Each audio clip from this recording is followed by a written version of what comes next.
Como a irmã Vilma comentou na abertura do culto, nós amamos a Deus incondicionalmente.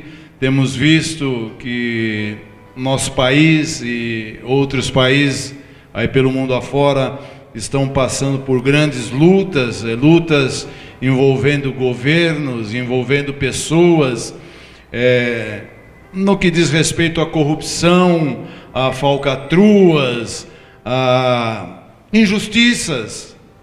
E a palavra de hoje vai falar um pouco sobre justiça e injustiça. E para começar essa palavra, eu gostaria de fazer uma pergunta à igreja. Quantos justos estão aqui essa noite? Tem algum justo aqui nessa noite? Tá, eu vou continuar, então eu vou fazer outra pergunta. Tem algum injusto aqui essa noite? Alguém aqui já cometeu injustiça alguma vez na sua vida? Sim. Então, a palavra vai falar um pouco sobre isso. E eu gostaria então que você, que trouxe a sua Bíblia, abrisse. Pode sentar, irmãos, vamos nos acomodar para poder ler melhor, ouvir melhor. Gostaria que vocês abrissem a sua Bíblia em Salmos, no livro de Salmos. Nós vamos falar um pouco de justiça, de injustiça. Salmo 37, gostaria que todos lessem. Eu quero que vocês leiam junto comigo, Salmo 37, no verso 29. Amém? Vamos lá.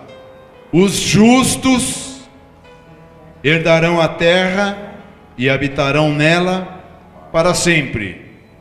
Amém? Amém. A Bíblia está falando que os justos herdarão a terra. Eu perguntei se tinha algum justo aqui. Os justos vão morar eternamente com o nosso Senhor Jesus, é o que está escrito. Os justos têm uma morada preparada pelo Senhor Jesus Cristo lá em cima. Os justos são salvos, é o que está dizendo a palavra, não é? A Bíblia diz que os justos são salvos, mas nós conhecemos uma pessoa muito dedicada ao Evangelho do Senhor Jesus, um servo do Senhor Jesus Cristo, que creio que todos aqui conhecem. Ele faleceu, ele foi degolado, que é o apóstolo Paulo. O apóstolo Paulo, ele fala alguma coisa sobre justiça, sobre injustiça, e eu gostaria que você abrisse a sua Bíblia lá na carta de Paulo aos Romanos, no capítulo 3, e no verso 10, e eu vou ler com vocês. Como está escrito: não há um justo, nenhum sequer. É o apóstolo Paulo que está dizendo isso, inspirado por quem? Pelo Espírito Santo.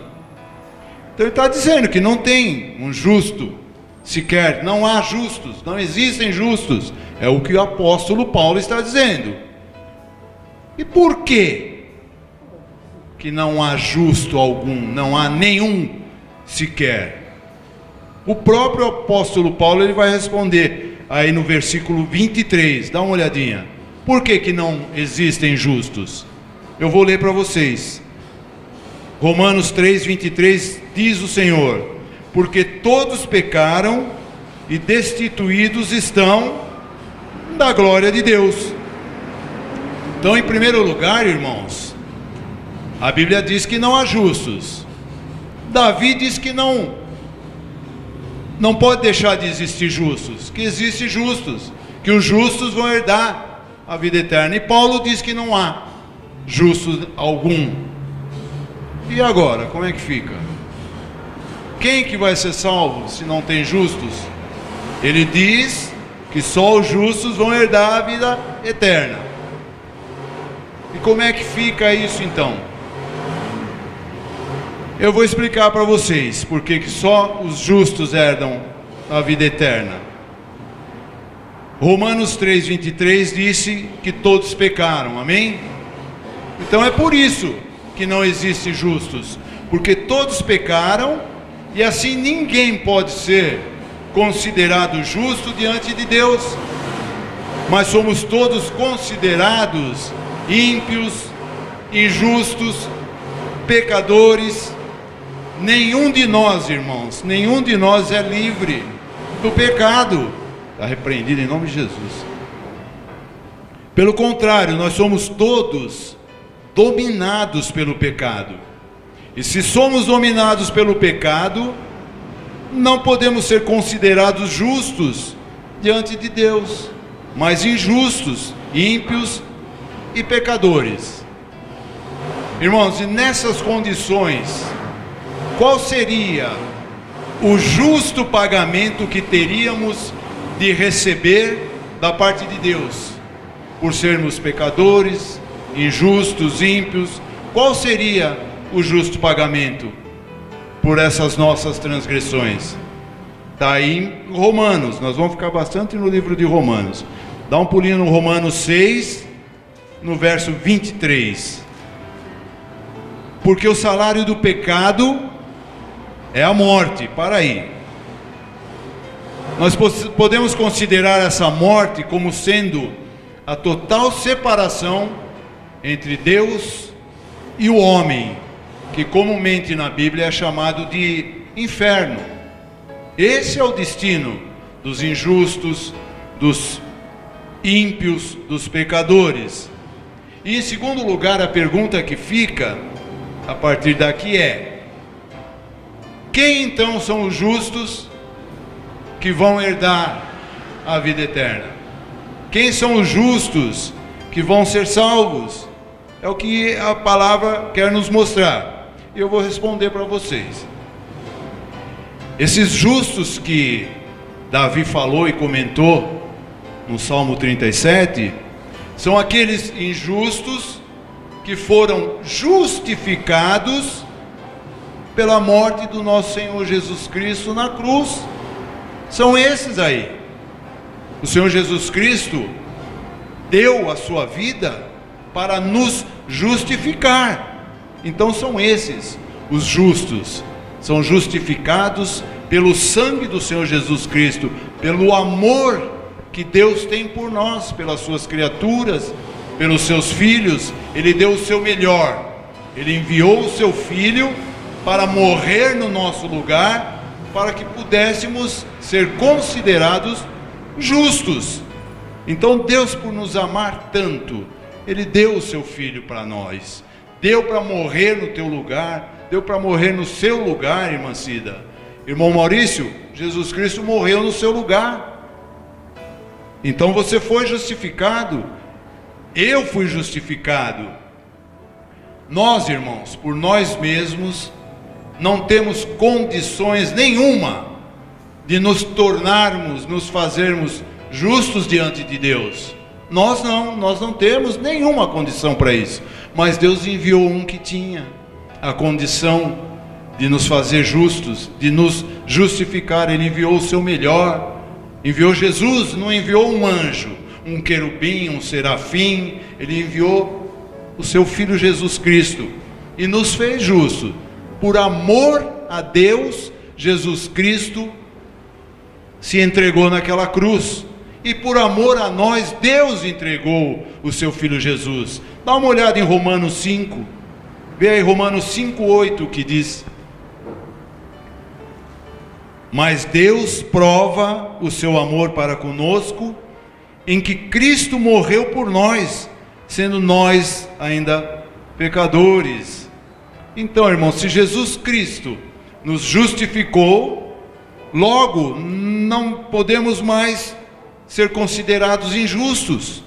Nós estamos aptos, não pelo nosso mérito, não pelas nossas próprias ideias ou vontades ou atitudes. Nós estamos aptos inteiramente pela graça de Deus a herdar a salvação. Fala para o seu irmão do lado aí: você está apto a herdar a salvação. Então, irmãos, e este é o significado de sermos justificados por Cristo. Não somos mais dominados pelo pecado, somos agora dominados pelo Espírito Santo de Deus e podemos viver uma nova vida, uma vida justa, uma vida pela fé. A Bíblia diz em Romanos 1,18, não precisa ir lá não, que o justo viverá pela fé.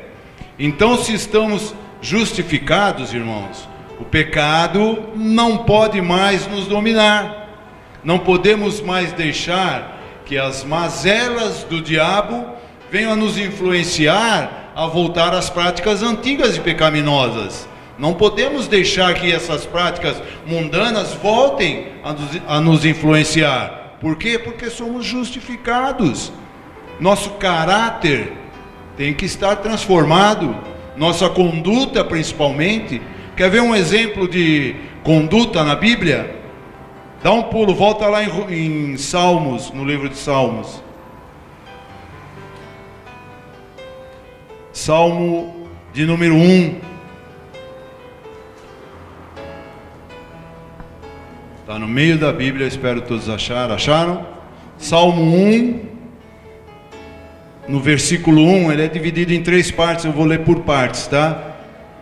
Vamos lá. Bem-aventurado o varão, a varoa, o homem, a mulher que não anda segundo o conselho dos ímpios. Irmãos, conselho é uma coisa fundamental. Conselho na vida de uma pessoa dado errado, um conselho mal dado, irmãos, pode acabar com a vida inteira de uma pessoa. Por exemplo, um conselho dado para alguém, a filha chega para o pai e pede um conselho: pai, eu estou com vontade de casar, estou pensando em casar com o Zezinho, mas o Zezinho, o senhor sabe, ele é meio preguiçoso, ele não gosta de trabalhar muito, o que o senhor acha?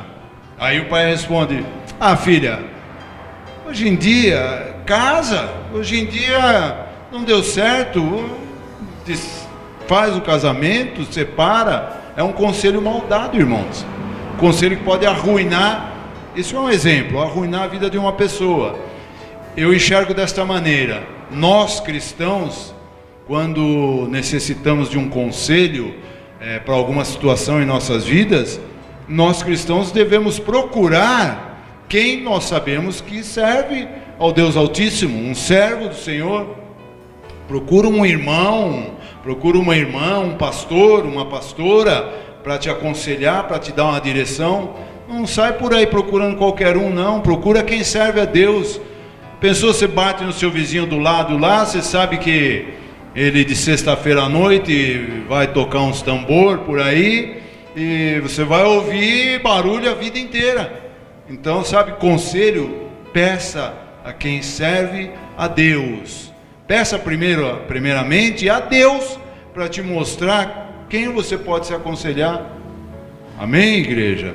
Na parte 2 do versículo, diz assim, ó: bem-aventurado o homem e a mulher que não se detém no caminho dos pecadores.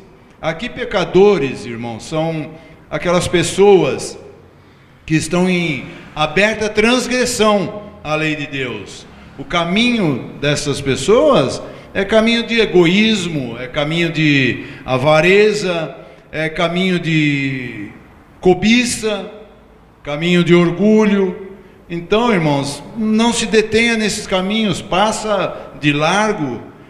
E na parte 3, no versículo 1, diz: bem-aventurado o homem e a mulher que não se assenta na roda de escarnecedores.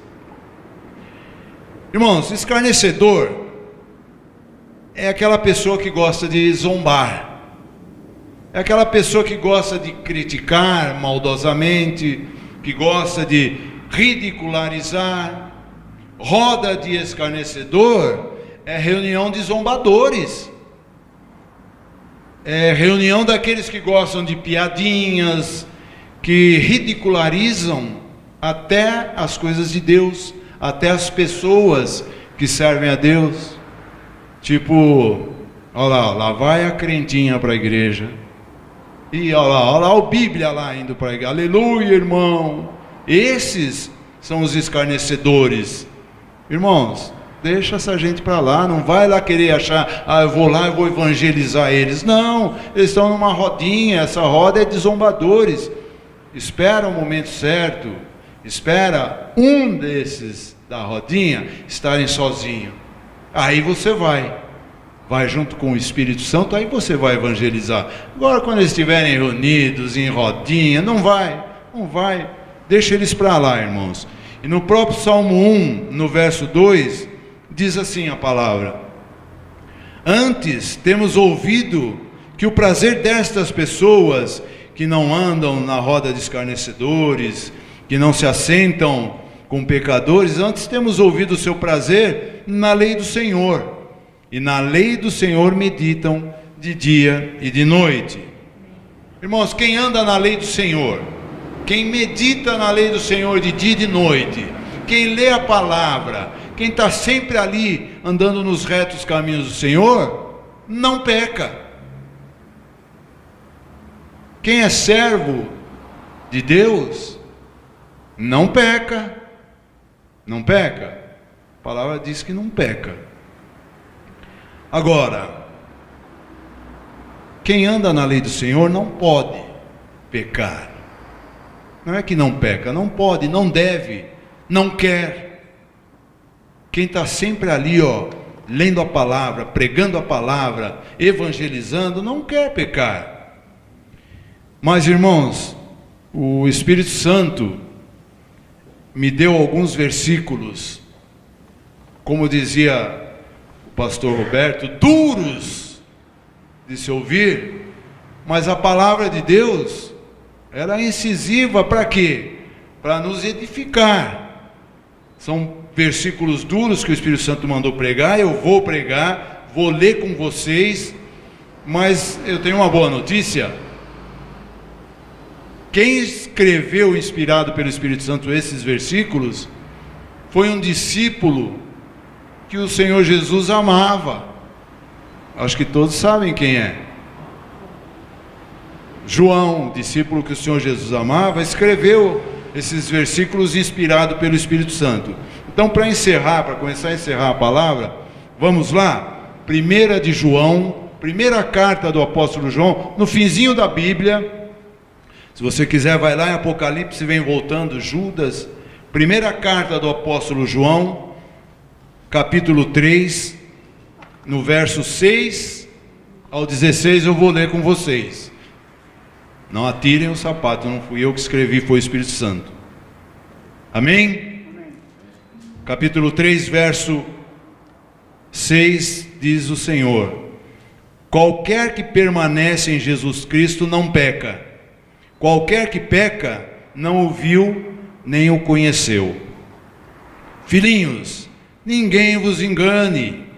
Quem pratica justiça é justo, assim como ele é justo. Quem comete o pecado é do diabo, porque o diabo peca desde o princípio. Para isto o Filho de Deus se manifestou, para desfazer as obras do diabo. Qualquer que é nascido de Deus não comete pecado, porque a sua semente, a semente do Senhor Jesus, permanece nele, e não pode pecar, porque é nascido de Deus. Nisto são manifestos os filhos de Deus e os filhos do diabo. Qualquer que não pratica a justiça e não ama seu irmão, não é de Deus, porque esta é a mensagem que ouvistes desde o princípio, que nos amemos uns aos outros, não como Caim, que era do maligno e matou a seu irmão. E por que causa o matou? Porque as suas obras eram más e as de seu irmão justas. Meus irmãos, não vos maravilheis se o mundo vos aborrece. Nós sabemos que passamos da morte para a vida, porque amamos os irmãos. Quem não ama seu irmão permanece na morte. Qualquer que aborrece a seu irmão é homicida. E vós sabeis que nenhum homicida tem permanecente nele a vida eterna. Conhecemos o amor nisto, que ele, Jesus Cristo, deu a sua vida por nós, e nós devemos dar a vida pelos irmãos, diz o Senhor. Irmãos, nós fomos justificados na cruz. Não nos esqueçamos da cruz do Calvário. E Jesus, irmãos, ele é tão amoroso, Deus é tão misericordioso, que sabe que nós somos pecadores, e ele sempre vai nos dar um escape. Somos injustos às vezes? Somos. Deixamos de praticar às vezes alguma coisa que Deus manda na palavra? Deixamos. Mas o nosso Deus, ele é tão maravilhoso, ele é tão justo, irmãos, que ele termina essa palavra de hoje no capítulo 2, e nós vamos ler juntos, capítulo 2 de 1 de João, versículo 1 e 2, vamos ler juntos. Meus filhinhos, estas coisas vos escrevo, para que não pequeis, e se alguém pecar, temos um advogado para com o Pai, Jesus Cristo o justo, e ele é a propiciação pelos nossos pecados, e não somente pelos nossos, mas também pelos de todo o mundo. Deus quer que todos os homens se salvem, está escrito. Então ele é tão misericordioso, irmãos, que ele nos dá esse escape. Ele nos deu Jesus Cristo como advogado para poder, vamos dizer assim, para poder não ganhar as nossas causas. Nossas causas já estão ganhas, mas eu digo o seguinte, o escape que ele nos dá é que se nós pecarmos, nós temos um advogado que funciona da seguinte maneira: se você se arrepender de todo o teu coração, esse advogado, ele vai esquadrinhar o seu coração e vai ver que você se arrependeu, que não é remorso. Remorso é quando você peca e peca de novo. Remorso é quando você comete um pecado e pontualmente comete o mesmo pecado e diz que se arrependeu. Não, isso é remorso. Então o Senhor vai esquadrinhar o nosso coração como um advogado, vai encontrar arrependimento e vai pegar aquela sua petição, porque você deve pedir perdão quando peca. O Senhor vai pegar a sua petição, vai levar até o Pai e vai dizer assim: Pai, essa petição aqui é do Luiz Carlos. Ele pecou sim, Pai, mas ele se arrependeu. Ele se arrependeu e está justificado no meu sangue. Perdoa, meu Pai. E o Senhor, misericordioso, vai falar: filho, ele está perdoado. Então, irmãos, lembremos sempre da cruz, porque a cruz é que trouxe o nosso perdão através do sangue de Jesus Cristo. E essa é a mensagem que o Espírito Santo passou para mim ministrar para a igreja. Amém?